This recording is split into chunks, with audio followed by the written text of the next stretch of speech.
जी। बोले श्री प्राणनाथ प्यारे की जय। श्री सतगुरु महाराज जी की जय। सतगुरु श्री रामतन जी महाराज की जय। श्री पन्ना धाम की जय। सर्व सुंदर साथ की जय। बंदो सतगुरु चरण को करो सुप्रेम प्रणाम। अशुभ हरण मंगल करण धन देव चंद्र जी नाम। श्री प्राणनाथ सतगुरु परम विनय करो प्रणाम। उघरे विकट कपाट सुमरन जिनके नाम। श्री राम रतन सतगुरु मेरे काटो सकल कलेश। चरणों में करो वंदना निरत करो परवेश। श्री प्राणनाथ निज मूलपति श्री महराज शुभ नाम। तेज कुंवर श्यामा युगल को पल पल करो प्रणाम। पल पल करो प्रणाम। बोले श्री प्राणनाथ प्यारे की जय। श्री सतगुरु महाराज जी की जय। प्रणाम जी। सभी सुंदर साथ को प्रेम प्रणाम जी।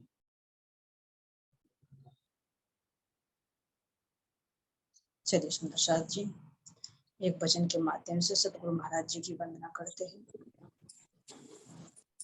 तुम्ही मेरे प्रीतम तुम्ही मेरे साहिब तुम्ही प्राणनाथ हो। तुम्ही प्राणनाथ हो। तुम्ही मेरे प्रीतम तुम्ही मेरे साहिब तुम्ही प्राणनाथ हो। तुम्ही प्राणनाथ हो। साथ तुम आत्म मेरी हर पल ये चाहे। आत्म मेरी हर पल ये चाहे। तुम्हारा ही साथ हो। तुम्हारा ही साथ हो। तुम्ही मेरे प्रीतम तुम्ही मेरे साहिब तुम्ही प्राणनाथ हो। तुम्ही प्राणनाथ हो। साथ तुम्हारा पिया अब नहीं छूटे। चाहे जमाना ये सारा ही रूठे। साथ तुम्हारा पिया अब नहीं छूटे। चाहे जमाना ये सारा ही रूठे। तेरे ही चरणों का अब आसरा हो। तुम ही हो मेरे चाहे जहाँ हो।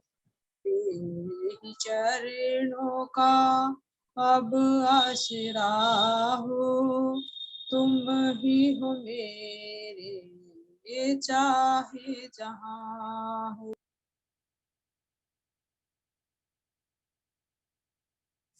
आवाज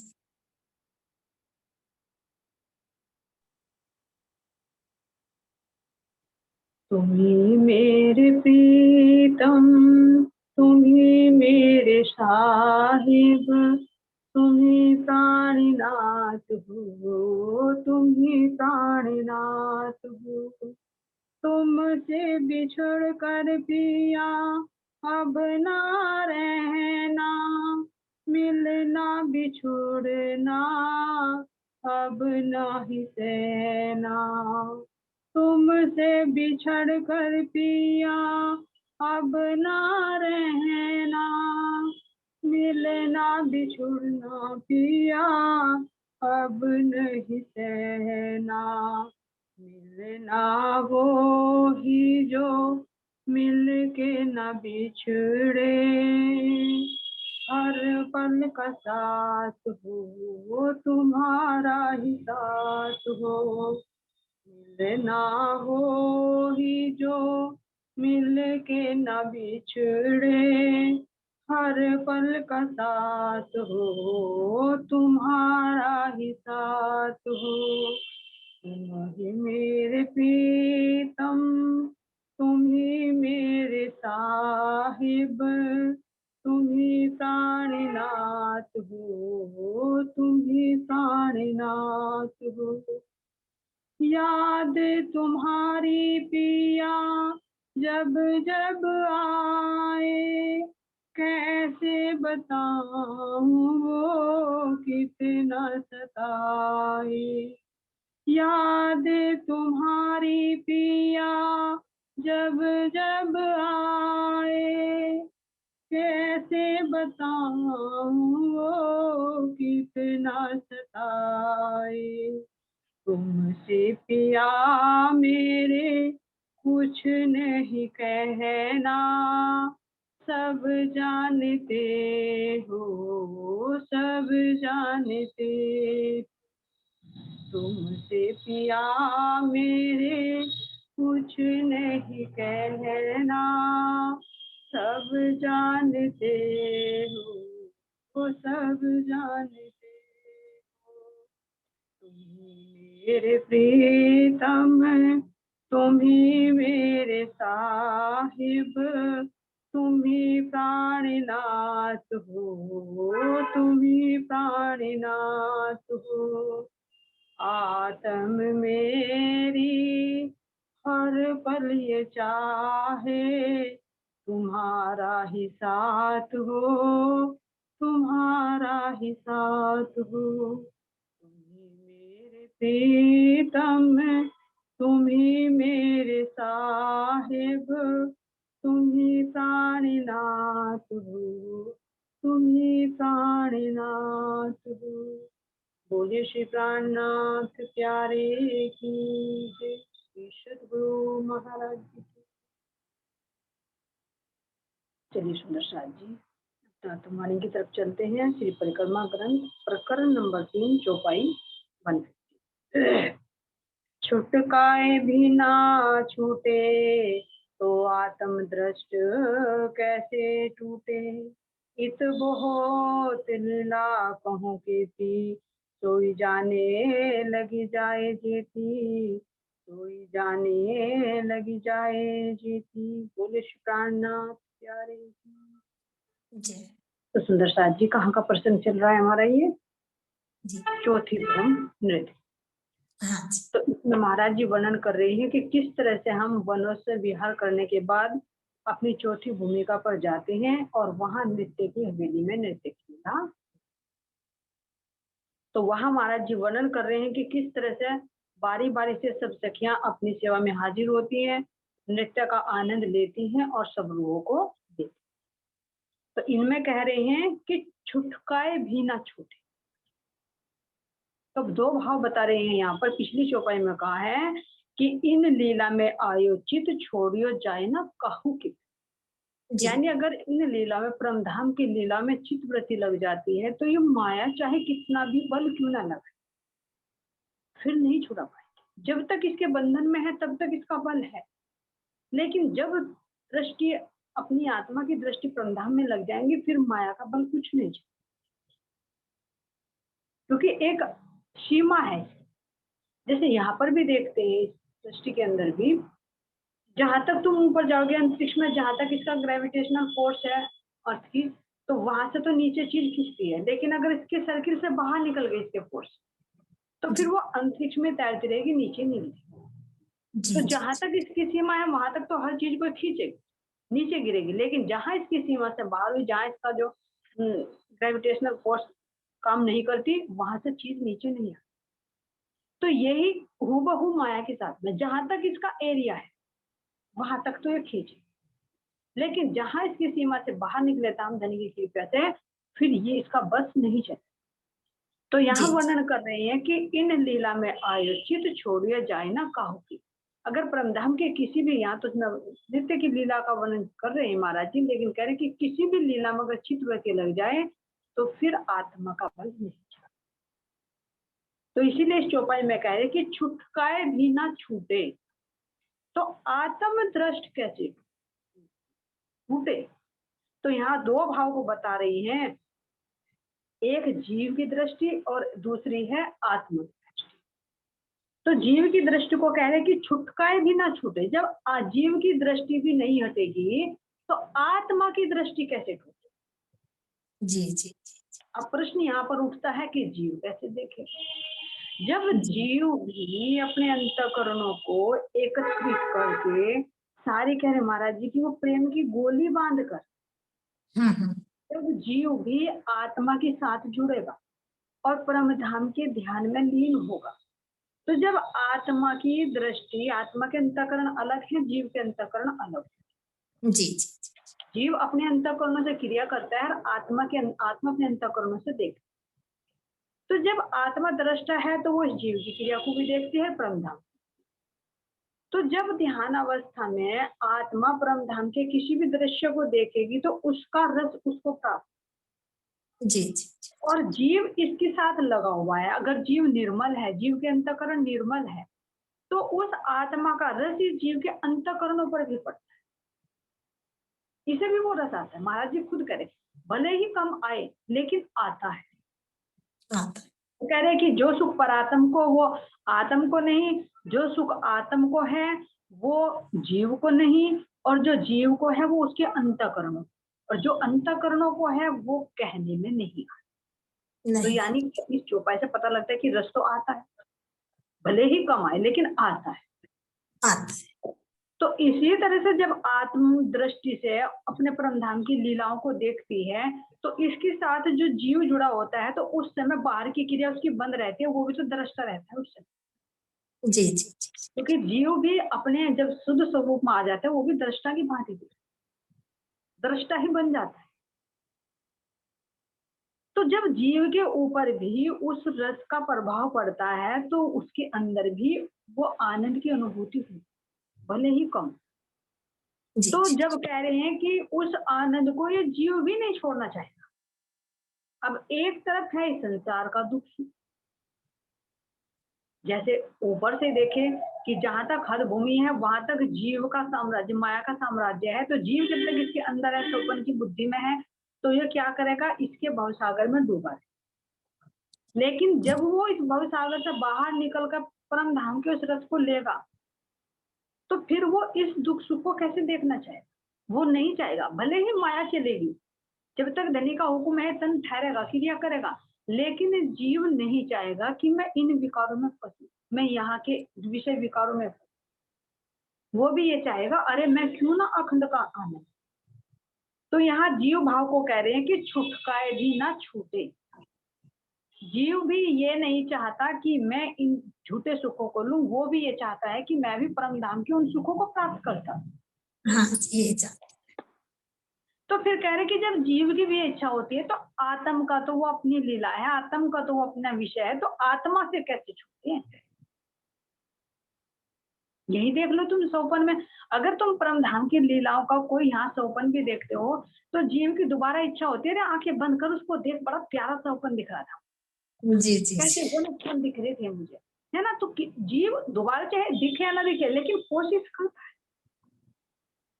तो सोपन में देखी गई चीज से इतना लगाव है, जब ये ध्यान अवस्था में देखेगा तो कैसे उस स्थिति को अनुभव, उससे थोड़ा सा अनुमान लगा सकते हैं कि जब सोपन को भी वो दोबारा दोबारा देखना चाहता है और उसके चित्त में अखंड रहता है कि मैंने ऐसे ऐसे देखा, तो वास्तविकता में जब देखेगा तो वो कैसे छोड़ दे उसको। और जब जीव नहीं छोड़ना चाहेगा तो आत्मा कैसे छोड़ दे उसको। तो इसलिए कह रहे कि छुटकाए भी ना छूटे, तो आत्म दृष्ट कैसे टूटे। जब जीव भी उस रस को, उस आनंद को, उन लीलाओं को देखना नहीं छोड़ना चाहता तो आत्मा की दृष्टि कैसे उसको छोड़ दे। ये तो बहुत लीला कहूं केती सोई जाने लगी जाए। तो ये जो लीला होती है, नृत्य की लीला होती है, ये बहुत होती, बहुत विशाल है। कैसे सुंदरता है हमारे जो हवेली है, कैसे हमारे वस्त्र और आभूषण है, कैसे वहां पर नए नए खेल तमाशे होते हैं, नृत्य की लीला होती है, कैसे सुंदर सुंदर श्रृंगार सजकर सखियां आती है। ये तो हमने जुगलदास जी महाराज जी की उस रसानंद सागर के माध्यम से बहुत पूछा है ना। तो कितनी वहां लीलाएं होती हैं। तो कह रही है महाराज जी, कह रहे हैं कि मैं कहाँ तक वर्णन करूँ, ये तो बहुत विस्तृत, जी लेकिन जी जो देखेगी इसको, जिसकी लगन लग जाएगी, जिसकी चित्तवृत्ति लग जाएगी, वो ही इसके विस्तार को जान सकती है कि कितना विस्तार।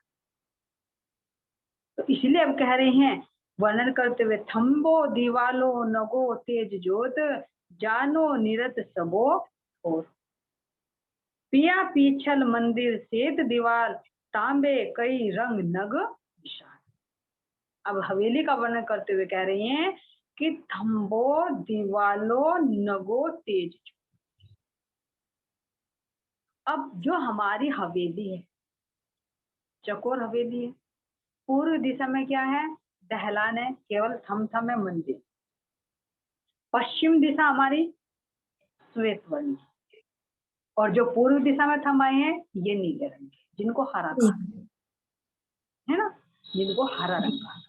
उत्तर दिशा में पीला रंग है, तो दक्षिण दिशा में लाल। जी तो जी इनके बीच में सबसे पहले बाहर थम है, जैसे हमारी रसोई की हवेली ऐसी, पहले बाहर थंबों की हार है, फिर मंदिरों की हार है, जी फिर थंबों की हार है, फिर मध्य में कमर भर ऊंचा चबूतरा है, जी जी उस पर भी थंबों, और उस पर ही धामधनी का सिंहासन। कैसे हम्म, सिंहासन है, पूर्व की तरफ को धामधनी के सिंहासन का यानी मुख है, और पश्चिम दिशा में श्वेत रंग की दीवार जी जी है ना। तो यहाँ का वर्णन करते हुए कह रहे महाराज जी कि जितने भी यहाँ पर मंदिर है, जितने भी यहाँ पर थंब है, दीवार है, इन सब में नग जड़े हो, और नग भी कैसे चित्रकारी हो, सुंदर बेल बूटियां पत्ते बनकर, पशु पक्षी बनकर, सब चित्रित होकर उन पर सब पर रत्न जड़े, उनके सबके अंदर से तेज निकलता है। इसलिए कह रही हैं कि रंग महल के थंबों, दीवालों और उनमें जड़े हुए नगों के तेज और ज्योति का फैलाव हर जगह दृष्टिगोचर हो,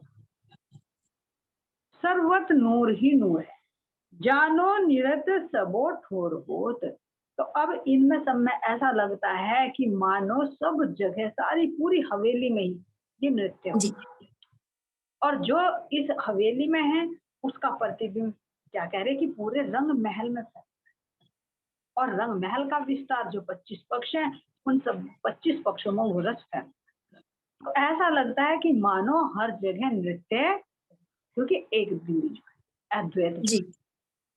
तो हर जगह उस हम नृत्य की हवेली में ही देखते हैं कि उसके अंदर जो बने हुए हैं थंब, वे कैसे हैं, एक दर्पण की बात जी जी है ना। तो उनके अंदर एक एक के कई कई प्रतिबिंब झलकते हैं, पूरी दीवार पे ऐसा लगता है मानो एक नृत्य कर रही है, उसका प्रतिबिंब जब झलकता है तो जन कितने नवरंगबाई नृत्य कर रहे हैं। और दूसरा देखे कि चाहे पशु है, पक्षी हैं, जितने भी चित्रित हैं, वे सब चेतन हैं, तो वे भी तो उस रस में मग्न है, तो वे क्यों नहीं नृत्य कर। जी जी जब पूरा हमारा रंग महल चेतन है, वे 10 की 10 भूम हमारी चेतन है, तो क्यों नहीं वे नृत्य कर। करें पूरा परमधाम चेतन है, तो उसके अंदर वो क्यों नहीं फैलेगा, क्यों नहीं नृत्य होगा। तो इस तरह से सब जगह ये लगता है कि मानो हर जगह ये नृत्य, ये आनंद छाया हुआ है, और इनके अंदर से इनका कितना तेज निकलता है उसका महाराज जी कह रहे हैं कि सब जगह दृष्टिगोचर होता है। और ऐसा प्रतीत होता है कि जैसे इन सब में यानी थंबों में भी, दीवारों में भी, मंदिरों में भी, नीचे चबूतरे पर भी, ऊपर चंद्रमा जो है, छत है, उसमें भी, सब में ऐसा लगता है कि मानो सर्वत्र नृत्य की लीला हो रही हूँ पिया पी मंदिर सेत दीवार, तामे कई रंग नग विशाल। अब देखिए किस का वर्णन कर रहे हैं कि सामने धामधनी विराज, तो पश्चिम की दीवार की तरफ क्या है, पिया जी की पीठ है, जी जी और कैसी है वो दीवार, पूरी श्वेत, हम्म और पिया जी का सिंहासन कैसा है? कंचन। कंचन। तो उसमें उस कंचन रंग के सिंहासन में से भी अनेक तरंगे, अनेक नूर, अनेक प्रकाश की किरणें निकल, और वो उस सफेद रंग में कितनी एक एक एक एक किरण दृष्टि को, और उस दीवार पर भी अनेक तरह की बेल बूटियां चित्रकारी बनी हुई है। ये नहीं है एक बिल्कुल सफेद रंग है तो उसके अंदर से भी अनंत नूर निकला, लेकिन एक बैकग्राउंड कैसा होगा? सफेद। मानो धामधनी के अंदर से ही वो नूर, वो सफेद प्रकाश निकल रहा हो। जिस सफेद नूर प्रकाश के अंदर मुझे धामधनी दृष्टि गोचर हो रही, तो ऐसा सुंदर नजारा यहाँ पर होता है। इसलिए कह रहे हैं कि पिया पीछल मंदिर श्वेत दीवार, पिया जी के पीछे श्वेत रंग की दीवार आई है। जी जी। तो दीवार को किसको कह दिया? जिस पर मंदिर बने हुए दरवाजे हैं, लेकिन सामने से देखते तो पूरी की पूरी दीवार नजर आती, एक लेवल में मंदिर बने हुए। तो इसलिए कह रहे हैं कि श्री राज जी यानी पिया जी के पीछे पश्चिम दिशा के मंदिरों में सफेद रंग की यानी हीरे की दीवार, सफेद रंग मतलब हीरा, तामे कई रंग विशाल, उसमें अनेक रंगों के बहुसंख्यक नग जड़े। अब देखिए हीरा, हीरे के अंदर कैसे महाराज जी खुद वर्णन कर रहे हैं कि हीरा जो है उसके अंदर सब नगों की आभा, जो उज्ज्वलता है। तो उज्ज्वलता में क्या नहीं होता? सारे गुण है। सारे रंग नहीं। तो इसी तरह से इस हीरे की दीवार के अंदर से सब रंगों की आभा, और कहने जी। के लिए एक। तो जिधर से भी देखेंगे उधर से एक नए रंग की आभा, और इस झिलमिल करती हुई दीवार के मध्य में धामधनी का सुंदर तेजो में सिंहासन सुशोभित हो रहा है, और उस सिंहासन के मध्य में राज्य और श्यामा जी की सुंदर जुगल जोड़ी कितनी प्यारी लग रही, इस सफेद रंग पर तो और ज्यादा फब रही, मानो इसी नूर के अंदर से मेरे प्राण प्रियतम प्रकट होते हुए मुझे नजर आ रहे। ऐसा दृश्य यहाँ पर उपस्थित हो रहा है। तो ये हमारी मंदिर की पश्चिम की दीवार की शोभा दिखा रहे हैं। अब कह रहे हैं दाहिने हाथ मंदिर लाखी, कई कटाव दीवाल दिल साखी, दाहिने हाथ मंदिर लाखी। अब यानी जो हवेली उसके जो दक्षिण दिशा है, तो इसलिए कह रहे दाहिने हाथ, तो उसकी जो दक्षिण दिशा है उसमें क्या कह रही है? रंग लाखी, लाही रंग है, जिसमें लाही रंग मतलब डार्क लाल रंग। जी जी जी। थोड़ा सा श्याम रंग का झलक आती, काले रंग की झलक आती, लाल जी के अंदर श्याम रंग की झलक आती, उसे कह रही लाखी। तो दाहिने हाथ मंदिर रंग लाखी, यानी जो हमारी हवेली है उसके दाहिने हाथ के मंदिर और थम गहरे लाल रंग, बिल्कुल गहरे लाल रंग के। इन मंदिरों की दीवारों पर कह रहे हैं कई कटाव दीवाल दिल साथी, इन मंदिरों की दीवारों पर हृदय को मुग्ध करने वाले अनेक प्रकार के बेल बूटों के चित्र अंकित। तो जैसे पश्चिम दिशा में जो हमारा आए थे सफेद रंग की, जैसे उस पर बने हुए हैं ऐसे ही इस दीवार पर। अब ये प्लान दीवार तो नहीं, अब इन पर मंदिर है, मंदिरों में तुम्हारे क्या आते हैं? दरवाजे आते हैं, जी जालीदार आते हैं दीवारें, तीन तीन मेहराबें आती हैं, तीन के ऊपर एक बड़ी मेहराब आती है, जी जी उसके तीन माणिक के फूल आते हैं। इन सब में युक्ति से जुड़े हुए रहते, जहां पर मेहराब है वहां पर सुंदर सुंदर कांगरी है, कांगरी पर जड़े हुए रत्न हैं, जहां पर माणिक के फूल है वहां पर बेल बूटियां हैं, पत्तियां हैं, उन पर बने हुए चित्र हैं। जहां पर जालीदार दीवार है उन जालीदार दीवारों में छोटे छोटे छोटी छोटी चित्रकारी बनकर उन पर रत्न जड़े हुए हैं, और उन पर धीरे धीरे धीरे बराबर में कटाव है। तो कितनी सुंदर चित्रकारी महाराज। और एक जो दोनों तरफ को आती है, उतरती कांगरी चढ़ती कांगरी, वो तो चारों तरफ लाल रंग की अति ही प्यारी लग रही है। उस लाल जी रंग पर सारे ही रत्न जड़े। तो ऐसे इन मंदिरों की दीवार को कह रही हैं कि ये गहरे लाल रंग की है और इस पर भी अनेक तरह के बेल, बूटे, फूल चित्रित हुए।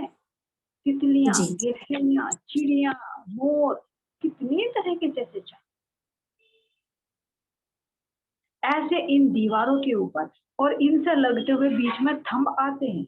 उन थंबों के ऊपर गोलाई में चढ़ती हुई बेल मानो उसी पर ही वो लपेटे ले लेकर चढ़ गई। उन पर बनी हुई वे पत्तियां, उन पर बने हुए सुंदर सुंदर फूल और फूल की पत्तियों में भी जड़े हुए रत्न, उनकी कांगरी पर आई हुई धीरे धीरे कटाव, उन पर मंडराते हुए भौंरे, तितलियां, चिड़ियाएं, कितने सुंदर सुंदर, जिसका वर्णन नहीं किया जाता। और ये सब क्या है? चेतन। पक्षी बोलते हैं, भौरे भी गुनगुनाते हैं, तितलियां भी, मधुमक्खियां भी। कितना वर्णन करे। ये पत्तियां हैं, ये भी चेतन है, ये रसीली है, कोमल सा अति कोमल है, नूरमयी है।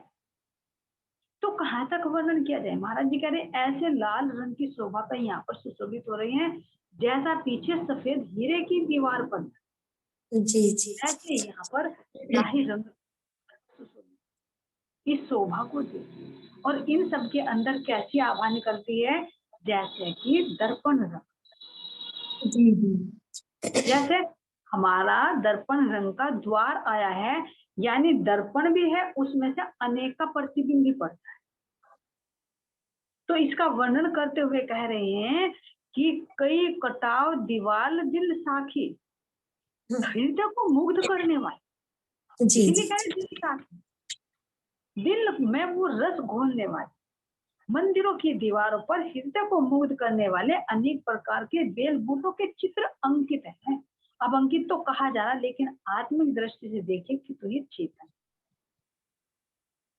अब कह रहे हैं बाईं तरफ पीली जो दीवार, अब बाईं तरफ यानी हवेली के बाईं तरफ, यानी जी जी हमारे उत्तर दिशा में, हाँ जी हमारी दाईं, क्योंकि सामने हवेली है तो वो भी चेतन है और हम उसके सामने खड़े हैं तो उसका हमारा अपोजिट है।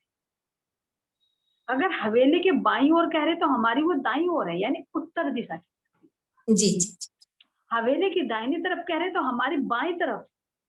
हम्म तो हवेली की उत्तर दिशा की दीवार कैसे हैं? बाईं तरफ पीली जो दीवार, पुखराज की दीवार, पीले रंग की आबादी के अंदर से। तो अब उस पीले रंग की दीवार पर भी ऐसे ही चित्रित, जी बाएं तरफ पीली जो दीवार माहे श्याम श्वेत रंग लाल।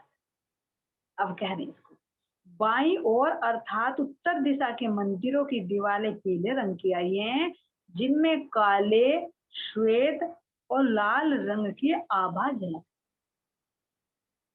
अब इसमें श्वेत रंग जो बराबर में आया हुआ पीछे की जी साइड में ही रहता है, और सामने कह रहे हैं कि वो जो लाल रंग है, जी और लाल रंग के अंदर का एक कालीमा लिए हुए हैं, जी तो उसका वो काला रंग भी उसमें झलक रहा है, उसमें वो सफेद रंग भी झलक रहा है, उसमें वो लाल रंग भी है। क्यों? पीला रंग किसका प्रतीक है? एक दिले का। एक दिल्ली का तो वो क्यों नहीं अपने आप को समाहित करेगा? और जो जी पूर्व दिशा में जो हरे रंग है, वो हरे रंग की आभा भी उस पर, लेकिन वहां पर दीवार नहीं है इसलिए उसका नाम नहीं आया, वहां पर केवल थंब है। जी जी तो जो ये दीवार आई है, इन दीवारों की जो झलक पड़ रही है वो किस पर पड़ रही है? इस पीले रंग की दीवार।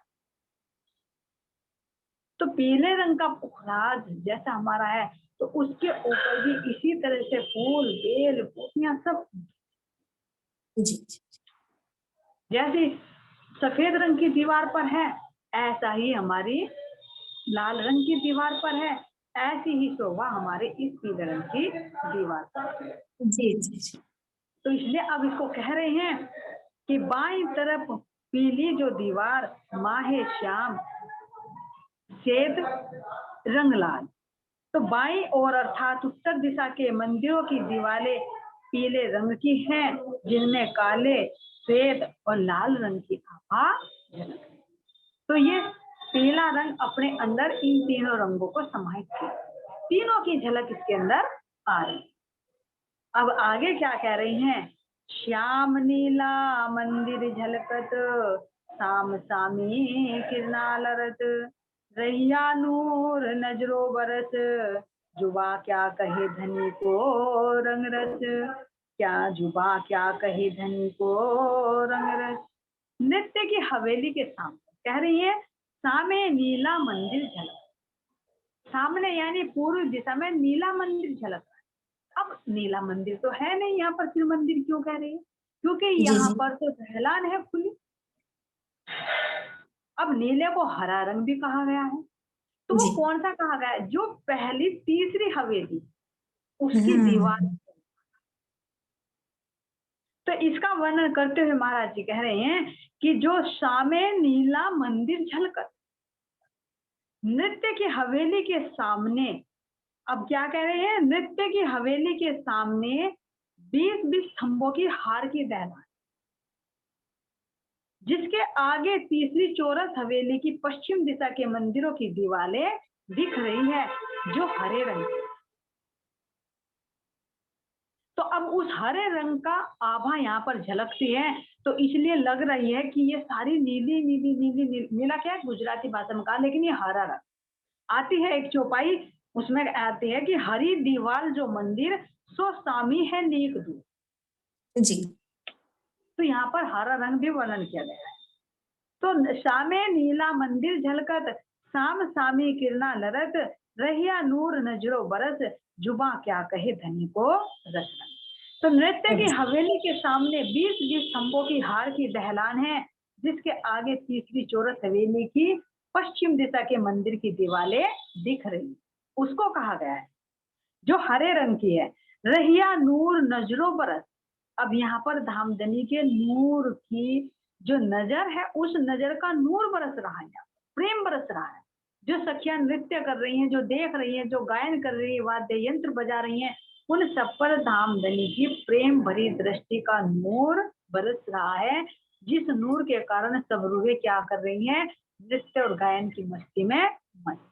जी जी जी। तो इसलिए कह रही हैं कि रहिया नूर नजरो बरस, जुबा क्या कहे धनी को रंग रस।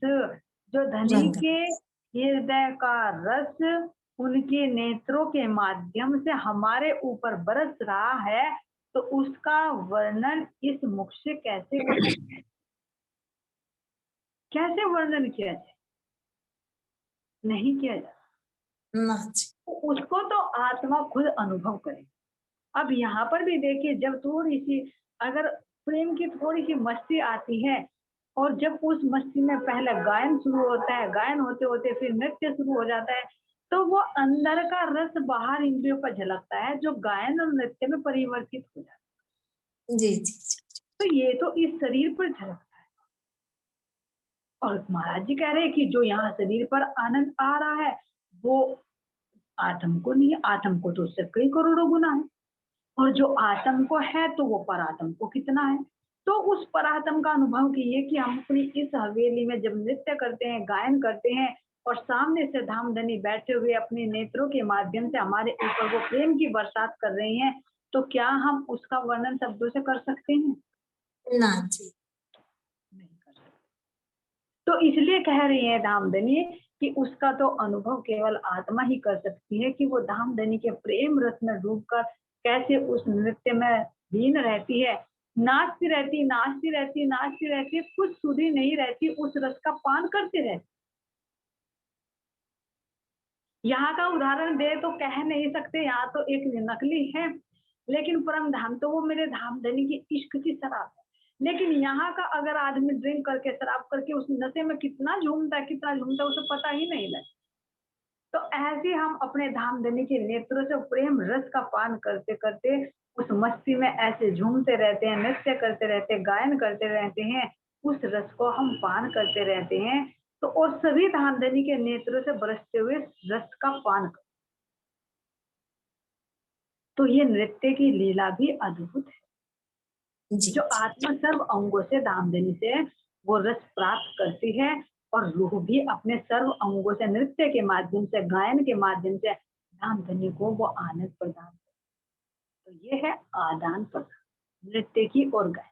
तो यहाँ सभी सम्मिलित हो, चाहे कोई चित्रित है, चाहे यहाँ पर कोई चेतन कहे या जड़ कहे, जड़ भी सारी चीज चेतन है। हम दीवार मंदिर सब उस नृत्य में, उस गायन में सब मग्न। तो यहाँ का महाराज जी वर्णन कर, ये चौपाई हुई है 153। सामे नीला मंदिर झलकत, साम सामी किरणा लरत, रहिया नूर नजरो बरस, जुबा क्या कहे धनी को रंग रस, जुबा क्या कहे धनी को रंग रस। बोलिए श्री प्राणनाथ प्यारे की जय, श्री सतगुरु महाराज जी की जय, श्री पन्ना धाम की जय।